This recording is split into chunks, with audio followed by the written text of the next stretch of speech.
우리가 지난주 감사, 절대 감사라는 제목으로 말씀을 나누었습니다. 감사를 미리 준비하자는 뜻입니다. 주님 앞에 나올 때는 오직 감사, 절대 감사하는 마음만 가지고 나아오는 저와 여러분이 될 수 있기를 바랍니다. 추수감사주일이 본래 미국은 11월 셋째 주일 날 지킵니다. 그러나 본래 구약 성경의 추수감사는 추수 때거든요. 추수 때이기 때문에 보통 추석 때 하는 것이 맞다고 합니다. 그래서 많은 교회들이 그 의미를 살려서 10월 달로 추석 전후로 이렇게 옮겨가지고 지키는데 날짜를 특정하기가 어려웠습니다. 그래서 저희 교회는 수년 전부터 종교개혁 주일 10월 마지막 주일을 추수감사 주일로 지키고 있습니다. 다시 말씀드리면 오늘은 추수감사의 주일이며 동시에 우리에게는 아주 의미가 있는 종교개혁 주일인 것입니다. 오늘은 하나님의 대포라는 제목으로 말씀을 전하겠습니다. 혹시 대포하면 여러분이 여러 가지 생각을 하실 것 같은데 여기서 대포집을 아는 사람은 손 한번 들어보시기 바랍니다. 대포, 나는 대포집 안다. 손 내려보시죠. 난 대포집 모른다. 아니 다 이해되는데 진짜 대포집을 모르세요?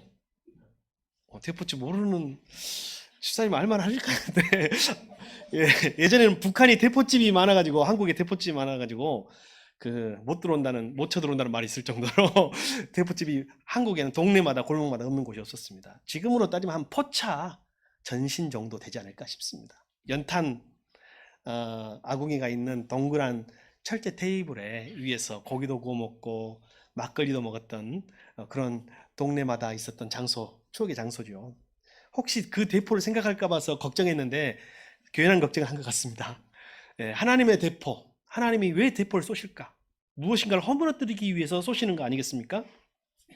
역사적으로 세계적인 위기, 전쟁과 전염병 같은 세계적인 위기는 새로운 질서를 만들어내고 새로운 시대의 서막을 열었습니다. 여러분 2차 세계대전은 일본 제국을 멸망시키고 우리 민족에게는 광복, 해방을 맞이하게 했습니다. 새로운 시대를 준 것이죠. 여러분 어떤 전쟁보다도 전염병이 세계에 창궐할 때는 전쟁 이상의 새로운 시대를 열고 파급 효과가 있었습니다. 코로나19가 팬데믹이 맞느냐 아니냐는 것은 아직도 논란의 여지가 있습니다. 전염성으로 따지면 팬데믹이 맞습니다. 그러나 치사율이 독감보다 못하다 하여 그것을 아직은 위험한 전염병으로 보지 않는 분위기가 지금 많이 된 것 같습니다. 지난 금요일 기준으로 미국이 급증해서 하루에 8만 명, 어마어마하죠. 프랑스는 4만 명, 유럽에서 제일 많은 수가 발병했습니다. 여전히 오늘 우리나라도 우리 또한 그 영향력 아래 있는 것은 틀림이 없습니다. 그러나 여러 번 살펴봤지만 여러분 코로나라는 것이 하나님이 우리에게 주신 이유가 있을 거라고 생각하세요? 없을 거라고 생각하세요? 우연이다 아니면 하나님의 뜻이 있다? 뜻이 있다. 그러면 그 뜻이 정말 지구적으로 인간과 인류에게만 주신 것일까요? 여러분 개인에게도 하나님께서 어떤 의미를 부여하고 계실까요? 저는 코로나가 하나님의 대포라고 믿으며 오늘 말씀을 전합니다. 만약에 코로나가 하나님이 우리에게 주신 위기라면 어떤 위기이고 위험한 기회라면 어떤 기회, 무슨 기회, 그리고 무엇을 얻을 기회, 무엇을 향한 기회인지 그것은 하나님의 말씀을 통하여 오늘 밝혀 여러분 삶에, 우리의 삶에 적용할 수 있기를 바랍니다. 오늘 본문 속으로 한번 가봅시다. 예수님이 사마리아 성 수가성에 들어갔습니다. 사마리아 지역 수가성에 들어갔어요. 한 여자를 만납니다. 근데 이 여자는 목이 마른 유대인 남자에게 불친절하게 대했고 빈정거리기도 했습니다. 예수님이 이 여자에게 물을 좀 달라고 하자 아니 왜 유대인이 나에게 그리고 여자에게 물을 달라고 하느냐고 비아냥거렸습니다. 예수님이 그 여자에게 그렇게 말합니다. 내가 누군 줄 알았더라면 네가 나에게 물을 달라고 했을 것이다. 예수님이 범상치 않은 인물로 보였습니다. 그러자 그 여인이 하나 물어봅시다. 예수님이 그 전에 그 여자에게 뭐라고 물어보냐면 남편이 있느냐 남편을 데리고 와라 하니까 이 여자가 뭐라고 해요? 자기 형편을 이야기해요. 저는 사실 남편이 없습니다. 예수님이 다 아시듯이 이야기하는 거예요.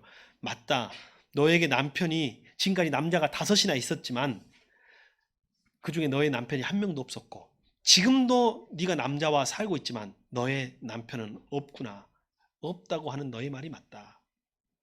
여러분, 이 여자는 지금 기준에도 그렇지만 당시 2000년 전 율법의 기준으로 봤으면 인간 이하의 삶을 살고 있는 여자였습니다. 근데 이 여자가 뜻밖의 이야기를 하는 거예요. 근데 하나 궁금한데요. 혹시 예배를 드릴 때 우리 사마리아 사람들은 그리심산에서, 사마리아 땅에 있는 그리심산에서 예배 드려야 한다고 생각하고 유대인들은 예루살렘에서 예배 드려야 한다고 생각하는데 당신은 선생님 같으니까 좀 알려주세요 라고 질문을 합니다. 이 질문은 어떤 의미가 포함되냐면 이런 뜻입니다. 여러분, 비록 아무리 인간적으로는 비참한 삶을 살고 있어도, 그리고 내가 죄인된 모습을 내 마음에도 들지 않는 나의 모습이 있지만 그의 마음속에는 참된 예배를 드리고 싶은 인간의 또 하나의 모습이 있지 않겠습니까? 그 여자가 5명의 남자, 6명째 남자와 살고 있어도 그 마음속에는 자기는 비록 죄인이어도 참된 예배를 드리며 하나님 앞으로 나아가 자기가 모두 씻음받고 평안 속에서 살고 싶은 열망이 있는 여자였던 것입니다. 사실 우리도 마찬가지죠. 그런데 예수님이 뭐라고 말씀하십니까? 이것도 그것도 아닌, 다시 말하면 그리심산도 예루살렘도 아닌 하나님께, 아버지께 영으로 예배할 때가 오느니라. 예배하는 자는 오직 영과 진리로 예배하느니라. 이렇게 말씀하신 거예요. 여러분, 이게 조용한 대화 같지만요, 한 시대를, 그리고 앞으로 인류의 역사를 바꿀 예수님의 대포 소리입니다. 대포 소리. 영과 진리로 예배할지니라. 이 말은 무슨 뜻인가요? 특정 공간, 어느 장소가 아니라, 그것이 중요한 것이 아니라, 어디에서 예배하는 것이 중요한 것이 아니라 예배하는 자가 영으로 진리로 예배하는 것이 중요하다. 여러분, 영과 진리로 예배한다는 말이 무슨 뜻인가요? 영으로라는 것은 우리의 영혼을 다해서요, 우리 모든 것을 다해서요. 진리로는요, 진리와 진실이라고 해석할 수도 있지만 진정성, 진심으로 해석할 수 있습니다. 영혼을 다하여, 진심을 다하여 예배하면 영이신 하나님이 받으신다. 왜 우리가 영과 진리로 예배해야 됩니까? 그 이유는 말씀에 나옵니다. 하나님이 무엇이기 때문에? 영이시기 때문에. 이것은 누구에게 대포소리예요? 그리심산에서 예배해야 한다고 믿는 사마리아인들에게 대포소리입니다. 그들의 성전을 허무시는 것이요. 반면에 누구에게 대포소리인가요? 예루살렘을 성전이라고 믿고 그곳에서 예배해야 한다는 유대인들에게 대포를 쏘신 거예요.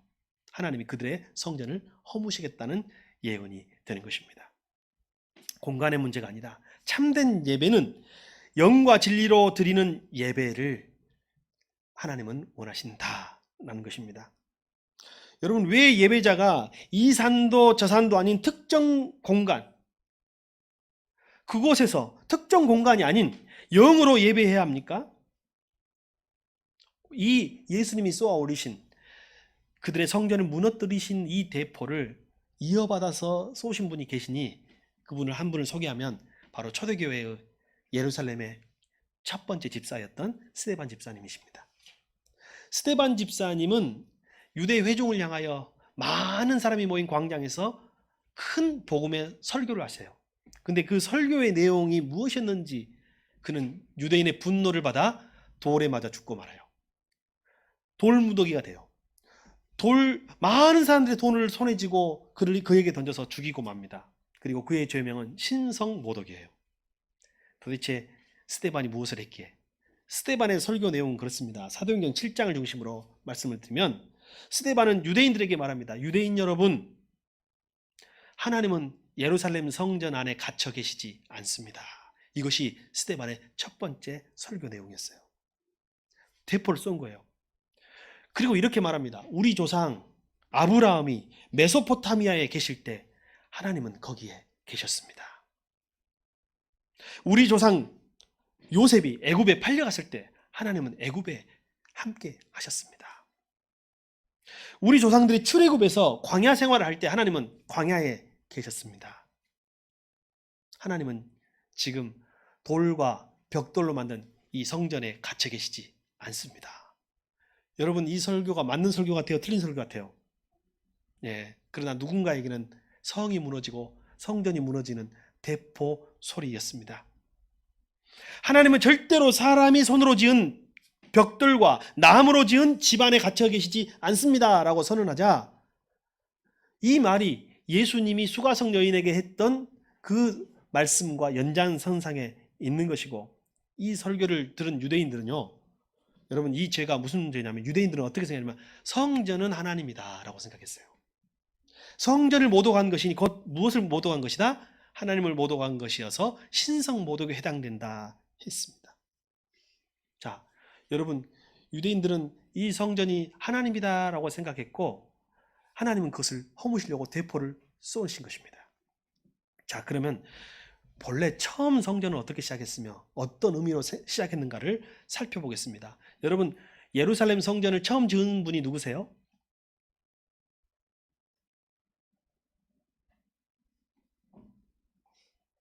누가 그러던데 10초만 기다리면 답이 나온다고. 예루살렘 성전을 처음 지으신 분이 누구세요?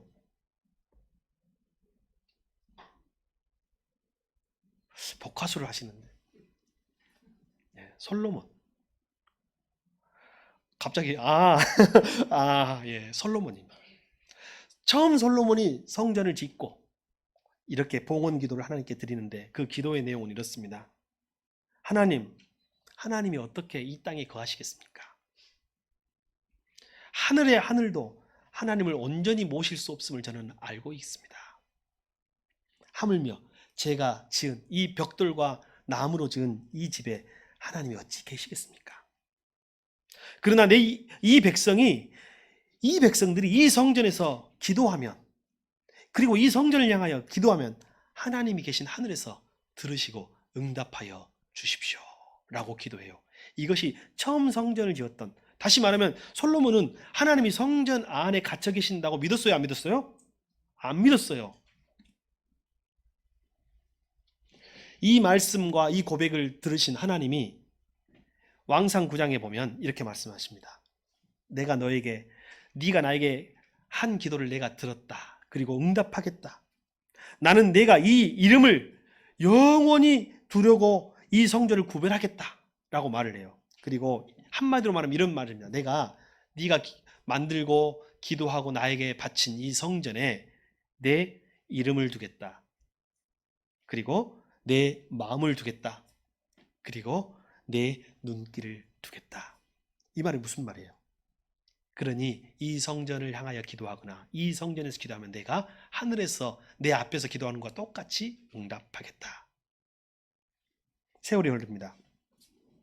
세월이 흐르면서 유대인들은 이 말씀을 곡해하고 왜곡시킵니다. 어떻게 됐습니까? 예루살렘 성전이 하나님이라고 생각했어요. 다시 말하면 특정 공간을 우상화한 것입니다. 그 공간에서 거룩하신 하나님께 영으로 예배하기 때문에 그것이 거룩해진 것입니다. 다시 말하면 여러분, 거룩한 공간이어서 그 거룩한 공간에 들어온 모든 사람이 거룩해지는 것입니까? 아니면 우리가 거룩하기 때문에 거룩한 사람이 있는 그 곳이 거룩한 곳이 되는 것입니까? 네, 그렇습니다. 맞습니다. 여러분, 오늘 입으신 옷이 거의 왕자, 왕비, 왕의 옷을 입으신 것 같습니다. 왜요? 왕이 누더기를 입으면 그 옷도 왕자의 옷이고 왕의 옷입니다. 거지가 왕의 옷을 입어도 그 옷은 거지의 옷입니다. 어느 순간 유대인들은 성전을 특별하다고 생각했고 하나님과 같이 동일시했으며, 그것은 무슨 뜻이냐면 성전에서 무슨 일이 일어나도 상관이 없어요. 그리고 성전에 어떤 사람들이 있어도 상관없어요. 성전에 들어오기만 하면 거룩해지니까.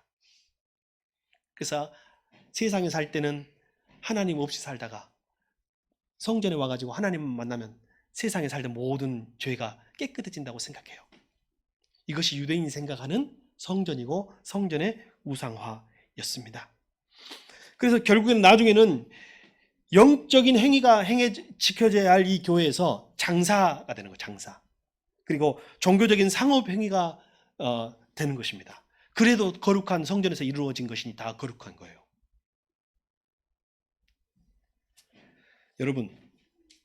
여러분이 거룩한 성도이십니다. 우리가 거룩해지면 이 장소는 거룩한 주님의 전이 됩니다. 이 장소가 본래 거룩한 것이 아닙니다. 여러분, 예수님이 쏘아 올리신 이 대포를 구약에도 쏘아 올리신 분이 계시니 예레미야 선지자입니다. 예레미야 선지자는 예수님 오시기 전 700년 전 분이십니다. 그가 유대인들은 하나님이라고 동일시했던 성전 문 앞에 서서 이렇게 외칩니다. 이 성전은 주님의 성전이 아니다. 이 성전은 주님의 성전이 아니다. 이 성전은 주님의 성전이 아니다. 라고 외쳐요. 당시 유대인들은 충격에 빠집니다. 선지자라는 자가 나타나가지고 하나님의 성전 앞에서 이 성전은 하나님의 성전이 아니다라고 외쳤어요. 여러분, 우리가 이렇게 외칠 수 있어야 합니다. 한번 외쳐봅시다. 이 성전은 주님의 성전이 아니다. 시작. 이 성전은 주님의 성전이 아니다. 아마 이 고백이 쉽게 나오지 않는 분도 계시라 생각합니다. 여러분, 이 예언이 성취됩니다. 이 대포는 결국 하나님과 성전을 동일시했던 그 시대의 첫 번째 성전을 무너지게 합니다. 주전 586년 바벨론이 예루살렘을 침공합니다. 그리고 예루살렘의 모든 성전에 돌아나 돌 위에 남지 않고 성전을 회파시킵니다. 그들은 하나님이라고 생각하고 절대 무너지지 않을 것이라 생각했던 성전이 무너지는 것을 뒤로 한 채 바벨론으로 포로로 끌려갑니다. 그곳은 성전이 없어요. 근데 참 신기하죠. 성전이 없는 그곳에서 그들은 영으로 하나님께 예배하는 법을 배우게 됩니다. 그리고 하나님의 전을 다시 갈망합니다. 그들에게 하나님 다시 기회를 주세요. 성전을 회복할 수 있는 기회. 우상으로서의 성전이 아니라 참된 성전을 회복할 수 있는 기회를 주셔서 그들이 다시 돌아와요. 그리고 성전을 만듭니다. 근데 그 성전은 처음 영으로 예배드려야 할 성전으로 지어졌어요. 그래서 제1성전을 따라합시다. 솔로몬 성전. 그리고 돌아와서 그들이 다시 지은 제2성전은 스룹바벨 성전. 이렇게 불러요. 그리고 나중에 예수님 당시에 있는 성전은 사실은 스룹바벨 성전의 2.5 버전이나 아니면 헤롯 성전이라고 부릅니다. 왜냐하면 좀 헤롯이 보수를 했거든요. 자, 그런데 문제가 생깁니다. 스룹바벨이 짓고 유대인들이 지었던 성전이 또 똑같은 잘못 속에 빠져들어요. 성전이 다시 우상화됩니다. 그리고 성전이 어떤 특정 공간이 되고 맙니다. 그래서 자기들은 왕은 온갖 죄를 짓고 관리들과 지도자들도 온갖 죄를 짓지만 성전에 와서 제사 한번 지내면 모든 죄는 사라진 것처럼 생각해요. 특별한 곳이죠. 백성들도 그렇게 생각했습니다. 그래서 성전을 우상화하기 시작한 것입니다. 예수님은 그 성전을 가리켜서 강도의 구렬이라고 외쳤습니다. 예수님이 대포를 쏘신 거예요. 기도하는 만인의 집을 장사치의 마당으로 만들었구나. 너희들이 말하는 이곳은 강도의 구렬이다. 그러니까 예레미야 선지자가 주전 700년 전에 외쳤던 이 성전은 주님의 전이 아니다라고 외쳤던 그 선언을 주님이 확인해 주신 거예요. 이곳은 강도의 구렬이다. 그리고 그 말씀을 이어받아 스데반이 외친 것입니다. 사람이 지으신 이곳에 하나님이 갇혀 계시지 않습니다. 여러분, 근데요, 그것이 얼마나 큰 충격이냐면, 그것을 지키고자 하는 자들에게는 얼마나 큰 대포냐면, 예수님은 십자가에 못 박혀 죽죠. 스데반은 돌에 맞아 죽습니다. 개혁이 이만큼 힘든 거예요. 하나님은 개혁이란 대포를 계속 쏘고 계시는 거예요. 역사상 많은 이들이 이 대포소리와 함께 죽었지만 그들은 영생을 축복으로 얻었습니다. 그런데 여러분 기억하십시오. 스데반의 이 대포소리에 결국은 마지막 성전도 무너집니다. 언제 무너졌어요? 주후 70년에 로마 제국의 티토스 장군이 군대를 이끌고 예루살렘을 쳐들어갔어요. 그리고 그들은 이제는 절대 무너지지 않으리라 생각했던 마지막 성전을 돌 하나 돌 위에 남겼고 무너뜨리는 것입니다. 지금 예루살렘에 가면 그 성전 자리에 황금 사원이라고 있어요. 여러분 저기 가운데 저 뒤에 조은미 사모님 뒤에 보면 사진 있죠? 제일 가운데 이 황금색으로 돔이 하나 있을 거예요. 저게 황금사원입니다. 저 자리가 성전이 있던 자리입니다. 저 자리는 이슬람 사원입니다.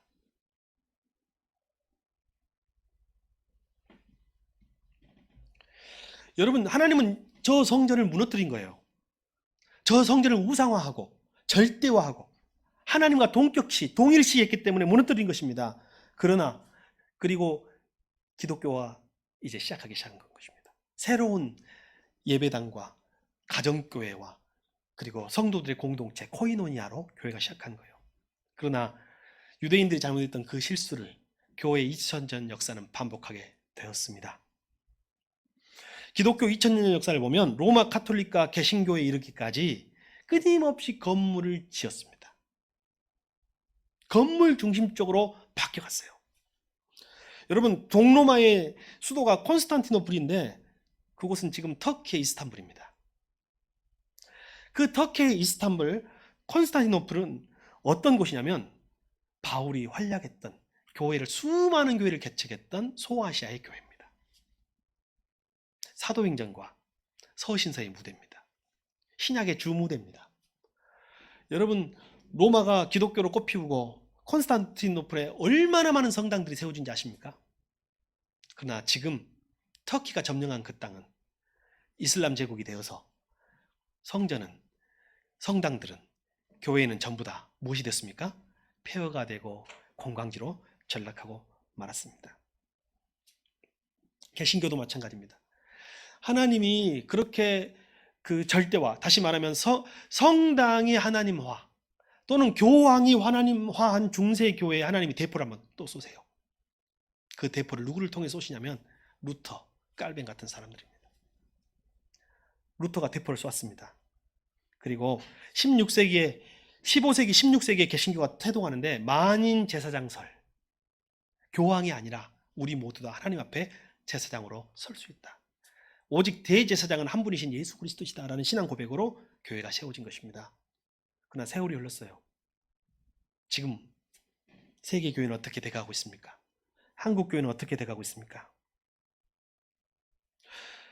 예배를 드리기 위해서 필요한 공간, 성당 또는 예배당이 절대적으로 신성시되어 오고 있지 않습니까? 많은 넓은 세상에 벽돌을 세워서 예배당이라고 이름 붙이면 그 자리가 거룩한 장소가 되나요? 거룩한 사람들이 모여야 그 장소가 거룩한 장소가 되는 것입니까? 오늘 정교개혁주의를 맞는 저와 여러분에게 주님은 다시 한번 대포 소리를 듣게 하십니다. 대포 소리를 먼저 들은 사람에게는 이것이 은혜요, 사명이요, 기회이지만 대포 소리를 마지막에 듣는 사람에게는 심판인 것입니다. 여러분, 하나님을 예배당이라는 특정한 공간 속에 가둬놓고 일주일은 하나님 없이 살다가 일주일에 한 번 하나님 있는 곳에 와서 예배드리는 신앙을 우리는 썬데이 크리스찬이라고 부르는 것입니다. 한국교회가, 세계교회가 이렇게 바뀌어져 가고 있을 때 하나님이 코로나라는 대포를 다시 쏘신 것입니다. 그래서 우리가 예배당에서 예배드릴 수 없도록 만드신 거예요. 예배의 진짜 의미, 세상과 성전, 그리심산과 예루살렘이 아니라 오직 영과 진리로 예배할 수 있는 그리스도인을 하나님이 이 시대에 찾고 계신 줄 믿습니다.